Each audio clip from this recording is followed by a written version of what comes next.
Hey everybody, David here, and today I want to talk about Moon Knight Episode 6, Gods and Monsters. This is the finale, the series finale or season finale, nobody really knows. But yes, this is the finale. And what do I have to say about it? I'm going to say this was a really good ending to the series so far. I'm hoping that I think there will be a second season because when you give the end credit scene like that and leave something open ended when you've been teasing it all season long, I think they know people want to see what that is, with well, I'm going to get into spoilers, so let's just start it. So obviously this is the end, right? This is the end for the series. No more fooling around. We're back to the real world, or the MCU world, if you will, where Harrow is getting ready to release Amit. He destroys or he kills the avatars of the Egyptian gods, and obviously Mark has to get back, but first he has to rescue Steven, which he does. Which, I mean, come on, if you weren't expecting Steven to come back, you must be really gullible. I'm not that kind of person who believes that, oh, Marvel kills people and then always brings them back. I know they've killed people and they've kept them dead, but with Steven, he's a personality, and I think he's a lovable personality. That's obviously a huge part of the Moon Knight comics, as well as a third personality, which I'll get to later. But yes, Steven and Mark, this is their journey together, so it made sense that Steven would be brought back before the end. And I really did like their little connection where Mark just, he took the chance going out in the sands, finding where Steven landed, and then trying to grab him before he turned into a sandstone himself. And he did. And then we had that little moment where a heart grew between their hands, which I would presume that was symbolizing that both their hearts have now become one. They're both one and the same.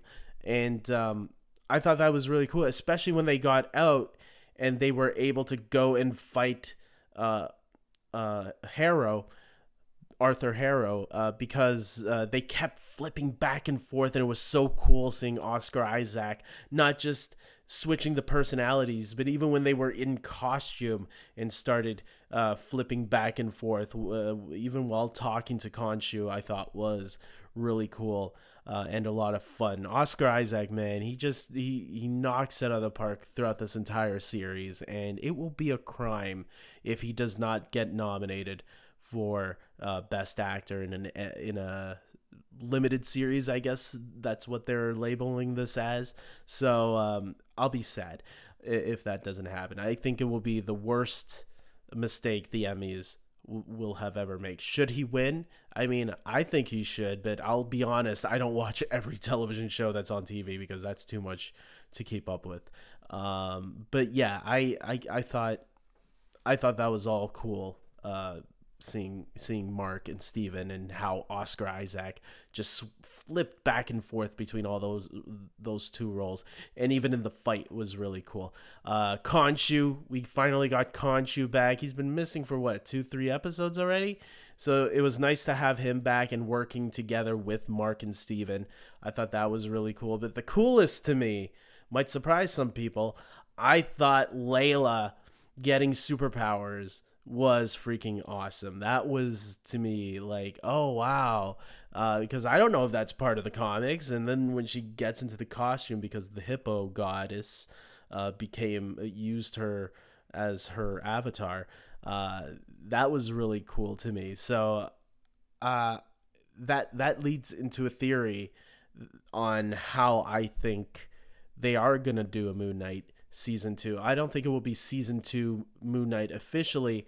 I think they're going to change the title to Moon Knight and whatever Layla's superhero name is. Similar to like how the first Ant-Man was just called Ant-Man, and then when they did the sequel, it was called Ant-Man and the Wasp. I think they'll do something similar. So it's kind of like an all-new series, but not really, because it's really just a continuation of Moon Knight, but it will just have another name added to the title. Maybe not. Maybe I'm wrong, and maybe we'll never see another series for Moon Knight. Or maybe they will do a season 2 and just call it Moon Knight season 2. Whatever they do, we have to see this character again. I think you don't waste Oscar Isaac for just one season, a one and done thing. I think, especially when you get to the end credit scene, you see how what they leave open, and you're like, nah, you guys got to do another season now. Come on, or another series. I don't care what you do, just or even a Moon Knight film, even. So yeah, I did think the action sequences in this episode was really fantastic to watch. So I'll put it at that. And seeing Amit come fully formed was actually pretty cool to me because I didn't know how they were gonna do it, and I should have figured that it was gonna be like an animal goddess talking, with like Egyptian clothing on and all that. But for some reason, I was thinking throughout this entire series, what is it gonna be, like a giant crocodile that's like the super croc, that's been heard about running around places, like a gigantic crocodile, and it's gonna try to eat people. But no, it was actually a goddess who looked like a crocodile. So I was like, oh, okay, that's cool. So yeah, that was all great.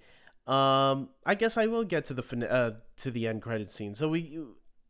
I was a little mixed on how exactly the last 5-10 minutes unfolded. I did feel underwhelmed a little bit, I'm gonna admit. I didn't hate it. I just thought, oh, that's it. All right. So that's how I felt about the finale. Maybe I'm gonna watch it again tonight.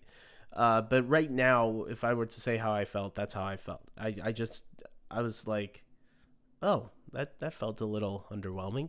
But I did like the end credit scene because the end credit scene involved Jake, who is the third personality who the show has been hinting at for quite some time. But at the same time, I was like, oh, but that's all we're gonna get from him too. It's like I was hoping to like have him more involved in the finale, but I guess that was us like speculating that he would. But then why tease him throughout this entire series if you're only gonna put him in an end credit scene? I felt that was kind of like cheating us a little bit. That's why I think no, they have to have a season 2. You can't tease that all season long and then only have him appear in an end credit scene. I feel like there is going to be a season 2, or like I said, it will be like Moon Knight and Layla, or whatever Lila's superhero name is in the comics. I don't know. So if someone wants to tell me when she turned into that, does that even happen in the comics? I don't read the Moon Knight comics. I wanted to, but I didn't get around to it. So tell me, what's her superhero name if she has one? I don't know. I'm not an expert. I'm curious, and then maybe they could give it, like I said earlier, an Ant-Man and the Wasp type of title and just consider that a new series. I don't know. I think it would just be easier to do Moon Knight season 2. That's it. But yeah. With that being said, look, I thought overall the series was a lot of fun, really great. I enjoyed it all the way through. The last 5-10 minutes had me like, but other than that, I enjoyed the series. I really liked it a lot, and of course, I want another season, man. You don't just tease Jake, the third personality, and not give us him all this time. You know, it's like no. Disney Plus, you better order another season now and give us more and let us, like, now we want to know, like, okay, so who created Jake and how did he come to be? Did Mark create him also, or was it an accident, or was it, I don't know. It's like so many questions now in the air about this third personality, and hopefully we get answers, whether it's in a movie or whether it's in another season or series. I don't care. Hopefully more is to come with this character. And about the fate, I'm again, part of the confusion at the end, or the underwhelming, was, so Arthur Harrow, he was in purgatory, right? I'm gonna guess, and that's where Jake killed him, in purgatory, because that's where we saw Jake, right? It was in Mark and Steven's purgatory type of place. So I'm gonna guess Arthur Harrow was killed in purgatory. I don't know. He's not going to heaven or hell. He's just like, yeah, you're dead in the asylum purgatory. So there you go. I don't know. Tell me your thoughts in the comment section below. I will definitely be watching Screen Crush's video to see if they have some answers for me. But I liked it. I still thought the finale was really good. Not the all-time favorite. I don't even think Moon Knight, because of this ending, I feel like WandaVision is still my favorite. But I do feel like Moon Knight is there with Loki in the second, third range. It could alternate maybe sometimes. Right now, I feel like, no, I like the series a lot. It was right there with Loki. I would put it with Loki. I love both of these series. And for the most part, they hit with me really, really well. And so I'm happy that I saw it. And like I said, I want to see more. So, and Loki's getting a season 2, so you'll never know. With that being said, tell me your thoughts on this series, guys. What did you think of Moon Knight, the finale? And tell me your thoughts about the overall series. And are you hoping for a season 2? Are you hoping for this character to appear in the movies? Or do you want to see him appear somewhere else? Let me know in the comment section below. And with that being said, everybody, until next time, take care.